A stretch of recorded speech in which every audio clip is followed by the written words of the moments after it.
I'm sorry, இந்தா வச்சுக்கோத. மோமோ இங்க பாரு, என்ன அம்மா பாரு, ஐம் சாரி, அம்மா பண்ண தப்பு தான்.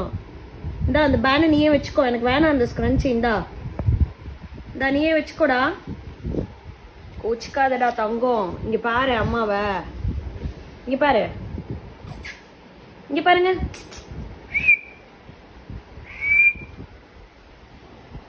இங்க பாருங்க ஸ்க்ரன்ச்சி, இங்க பாருங்க. இன்னும் கோவம் வருது என் பிள்ளைக்கு. இங்க பாருங்க, இங்க பாருங்க, என்ன பாருங்க, இங்க பாருங்க ஸ்க்ரன்ச்சி பாருங்க, இங்க பாருங்க. இந்தாங்க நீங்களே வச்சுக்கோங்க. சரி வெக்கப்படாதீங்க, இந்தாங்க. இந்தாடி ஏன் இப்படி கோச்சிக்கிறேன்? இங்க பாரு, அம்மாக்கு உன்னை விட்ட ஆர்டர் இருக்கா? இங்க பாரு, ரெடி இருக்கான் தான். இருந்தாலும் நீ தானே என்னோட பெஸ்ட் ஃப்ரெண்ட், அவன் பெஸ்ட் ஃப்ரெண்ட் தான். இந்தா இதுக்கு தானே இவ்வளோ இது பண்ற, அலப்பறை பண்ற.